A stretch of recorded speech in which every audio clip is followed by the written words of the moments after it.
Beautiful Life Go. 6 поступков, которые без слов расскажут о вашей любви. Что сделать, чтобы любимый человек всегда ощущал вашу заботу и нежность? Рассказываем о конкретных действиях, которые доступны любому из нас.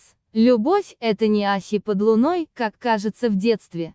Порой это яркое и глубокое чувство нуждается в красивых поступках и громких словах, но чаще всего любовь проявляется в мелочах. В тех вещах, которые мы делаем каждый день, и которые иногда скажут об истинных чувствах куда больше тысячи признаний. Рассказываем, что делать, чтобы ваша половинка помнила о вашей любви и в ежедневной рутине, в которой есть быт, работа и неприятности.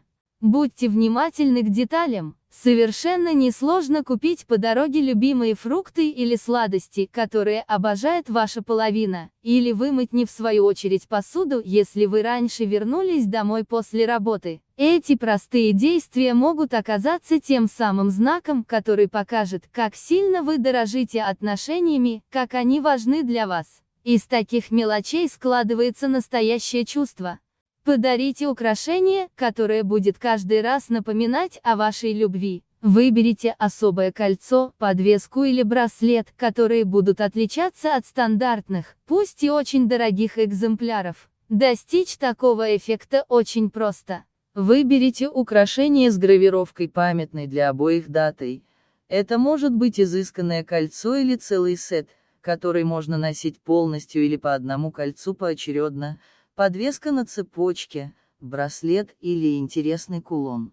Гравировка в виде признания в любви – тоже отличная идея. Серебро или благородный родий, из которых изготовлены авторские украшения фэнтези подчеркивание джвр, подчеркнут искренность ваших чувств. Вы можете выбрать готовый вариант надписи на русском или английском языке. Плюс можно проявить фантазию, вдруг вам по душе афоризм на латыни. Очень нежно и трогательно может смотреться рисунок, который ярче всего символизирует вашу любовь. Если нужного рисунка пока не существует, мастера нарисуют его для вас вручную.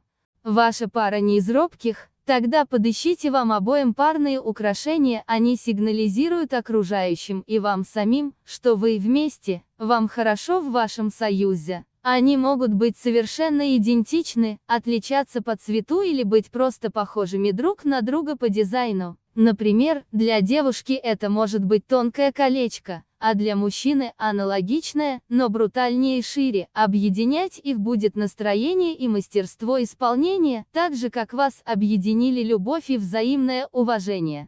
Готовьте вместе ужин или найдите другое совместное занятие. То, что в юности кажется банальным и скучным, со временем начинает цениться очень сильно. Совместные традиции открывают вашего избранника порой с очень неожиданной стороны. Найдите новый рецепт, подберите подходящую музыку, которую вам обоим давно хотелось послушать, и наслаждайтесь таким простым и таким глубоким общением. Не любите готовить? Найдите другое дело: танцы, катание на лыжах или скейтбордах, рисование карандашами или плавание в бассейне. Главное – получать от этого максимальное удовольствие вдвоем. Выделите под это общее дело специальный день в неделе даже при сильной занятости обоих и повторяйте ритуал из месяца в месяц.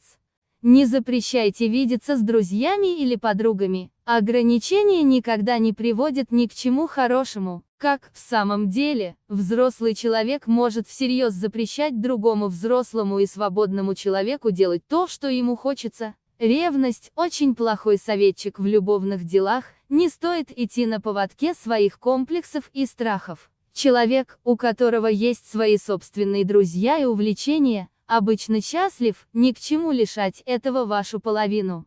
Дайте выговориться. У любой пары могут быть разногласия и споры. Дайте вашей половине спокойно и свободно говорить о своих чувствах, обидах и непонимании. Это единственный способ достичь мира, успокоиться и снова ощутить себя счастливым. Полное и безусловное принятие, про то, что кто-то может быть сердит на человека прямо сейчас, но все равно продолжает любить и ценить его, уважать как личность и друга. А значит, будет слушать столько, сколько нужно, чтобы любимый человек мог выговориться. Делайте друг другу комплименты. Частая ошибка тех, кто давно состоит в паре, о достоинствах любимого не говорят вслух. Зачем в самом деле продолжать делать комплименты красивым глазам, хорошей подтянутой фигуре или умению виртуозно стряпать пирожки? Ведь человек уже и без того ваш. Вы живете вместе и отлично знаете обо всех несомненных плюсах своей половины. Говорить комплименты нужно для себя самого, чтобы не забывать, что вам достался лучший в мире человек. И для любимого, чтобы он тоже помнил, что вы всегда об этом знаете.